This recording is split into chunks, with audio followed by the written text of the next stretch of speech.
তারপর নবী সাল্লাল্লাহু আলাইহি সাল্লাম দেখলেন জান্নাত জাহান্নামের দৃশ্য, দেখলেন জান্নাত জাহান্নামের দৃশ্য দেখতে গিয়ে জাহান্নামীদের কিছু লোককে যারা ইয়েতিমদের ধন সম্পদ আত্মসাৎ করত, বেঈমানি করত, চাচা ছিল, মামা ছিল, আর ভাগ্নের বা ভাতিজা এতিম, তাদের ধন সম্পদকে ভক্ষণ করেছে অন্যায়ভাবে।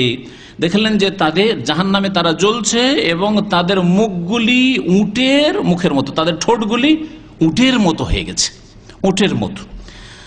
আর তারা তাতে কি খাচ্ছে? ইয়াকযিফুনা ফি আফওয়াহিম কিতাআম মিনান নার, আগুনের টুকরো, পাথরের মতো টুকরো, কাল আফহার, পাথরের মতো টুকরো, আগুন জ্বলছে সেগুলি, তার সেগুলি খাচ্ছে।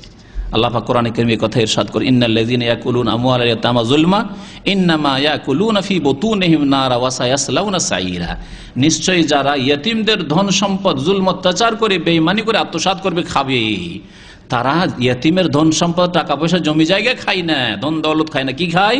ইয়াকুলুনা ফি বুতুনিহিম নারা, আগুন খায় জাহান্নামের, ওয়া সায়াসলাউনা সাঈরা, আর শীঘ্রই তারা নিঃসন্দেহে জাহান্নামে প্রবেশ করবে।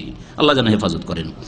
আর তারপর এই পাথরগুলি যে আগুন খাচ্ছে, পাছা দিয়ে তাদের বেরিয়ে যাচ্ছে, পায়খানা রাস্তা দিয়ে তাদের বেরিয়ে যাচ্ছে। এই শাস্তি দেখলেন ইয়েতিমের ধন আত্মসাৎকারীদের। তারপরে সুদখোরদের অবস্থা দেখলেন, লাহুম বুতুনুন কাবীরা, তাদের পেটগুলি বিশাল বিশাল, গ্রাম দেশ অঞ্চলের মতো, শহরের মতো। আল্লাহু আকবার। লা ইয়াকদিরুনা লিআজানিয়া তাহাওয়ালু আন মামাক, আমাকে পেট নিয়ে চলতে পারে না, হারাম খেয়েছে, সুদ খেয়েছে, চলতে পারে না, নড়া চড়া করছে, টলমল করছে, কিন্তু চলতে পারে না। ওয়ায়ামুরু বিহিম আলা ফিরআউন হিনা ইউরাজুনা আলান নার ফায়াতাউনাহুম, ফিরআউনের বংশধর ফিরআউন এবং ফিরআউনের যে সেনাবাহিনী, তারা জাহান্নামের আগুনে জ্বলতে জ্বলতে গিয়ে ওই সুদখোরদের উপরে চড়ে যাচ্ছে, আর ওদেরকে খুঁজছে, পা দিয়ে দোলছে, আর ওদের উপর দিয়ে চলে যাচ্ছে। এই অবস্থা নবী সাল্লাল্লাহু আলাইহি ওয়াসাল্লাম দেখলেন। জেনাকারী পুরুষ এবং জেনাকারী নারীদেরকে দেখলেন নবী করিম সাল্লাল্লাহু আলাইহি ওয়াসাল্লাম যে তাদের সামনে খুব ভালো গোশত রাখা আছে, লাহমুন সামিনুন তাইয়্যিব, সুন্দর গোশত, ভালো গোশত, তাজা গোশত রাখা আছে, খাই না সেগুলি। আর পাশে রাখা আছে লাহমুন গিস্তুন মুনতেন, সড়া দুর্গন্ধ পচা গোশত, সে পচা গোশতগুলি জাহান্নামের আগুনে খাচ্ছে তারা।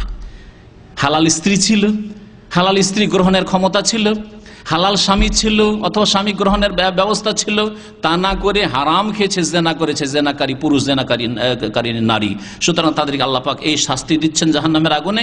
এই দৃশ্য নবী সাল্লাল্লাহু আলাইহি ওয়াসাল্লাম দেখলেন ওই সব মহিলাদেরকে, বিশেষ করে যারা বিবাহ করার পরে লুকিয়ে লুকিয়ে ডুবে ডুবে পানি খেয়েছে, স্বামীর নামে অন্যের বীর্য নিয়ে সে অন্যের সাথে জেনা করে স্বামীর নামে ছেলে চালিয়ে দিয়েছে, আউযুবিল্লাহ।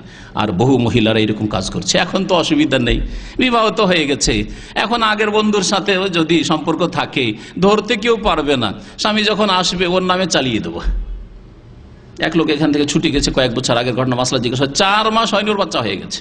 ওর বাচ্চা করতে হইল, ইসলামে কমপক্ষে সর্বনিম্ন গর্ভধারণের সময় হচ্ছে 6 মাস, 4 মাসে কি করে বাচ্চা হইতে পারে? তো এইরকম অনেক মহিলারাই যে অসতী, তারা এইসব কাজ করে থাকে আর স্বামীর নামে চালিয়ে থাকে যেগুলি তোমার বাচ্চা। নবী সাল্লাল্লাহু আলাইহি ওয়াসাল্লাম দেখলেন যে তাদের স্তনগুলি ঝুলানো আছে, কাঁটা লাগানো আছে, আঁকুড়া লাগানো আছে, আর তাতে ঝুলন্ত অবস্থায় জাহান্নামে তারা জ্বলছে।